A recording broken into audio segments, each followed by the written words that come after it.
A mano limpia, hace unos días tuvo lugar en Venezuela lo que sería aquí el discurso del Estado de la Unión, memoria y cuenta, le llaman en Venezuela.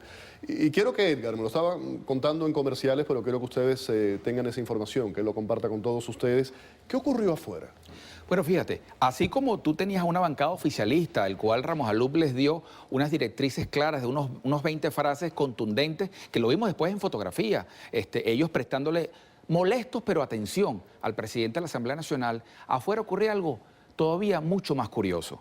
Mientras habían puesto, Casa Militar había puesto una pantalla gigante para ver el discurso, supuestamente escuchar el discurso, la memoria y cuenta del presidente Maduro, que duró aproximadamente unas 3 horas, y ahí lo que se escuchaba era música, la gente bailando, o sea, simplemente era mantener la fiesta, como ellos hacen todos los mítines. Estaban, pero no prestaban atención. Absolutamente, porque esa es la manera justamente de mantener a la gente contenta, con música, para que la gente no se aburra en discursos que además no tienen ningún contenido. Sin embargo, ocurrió algo muy curioso cuando vino el discurso del presidente de la Asamblea Nacional, Henry Ramos Alup.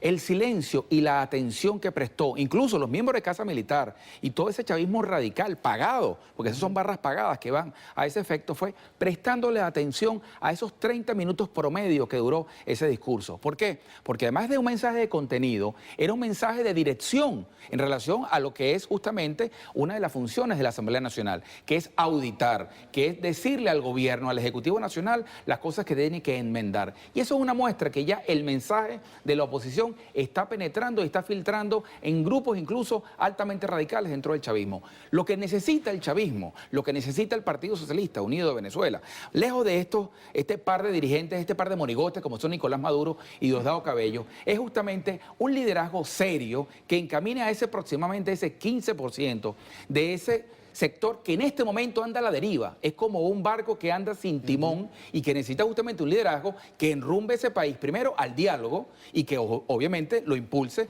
a hacer unas medidas de cambio necesarias para que Venezuela pueda entrar justamente en el verdadero siglo XXI al cual hemos estado alejados desde hace ya 17 años. Kennedy, ¿crees que el oficialismo está dispuesto, abierto a ese diálogo que decía Edgar? No, yo creo que no, por la garantía de lo que supone estar en el poder. Ellos ir al diálogo es ir a un escenario de la oposición realmente, porque la oposición está muy clara en este momento hacia dónde va.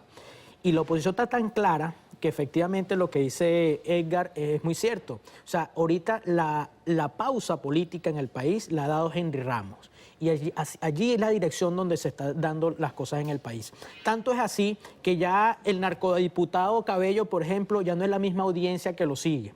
El caso, por ejemplo, de Nicolás tampoco, porque es un chavismo que se quedó sin dinero para gobernar a Venezuela, se quedó sin liderazgo. Efectivamente, Maduro no cumple el liderazgo porque tiene detrás un fantasma, una sombra como es la de Hugo Chávez, y que él no pudo levantar eso o mantenerlo por lo menos. Pero además también de eso se quedó sin ideas, sin programa. Y sin dinero.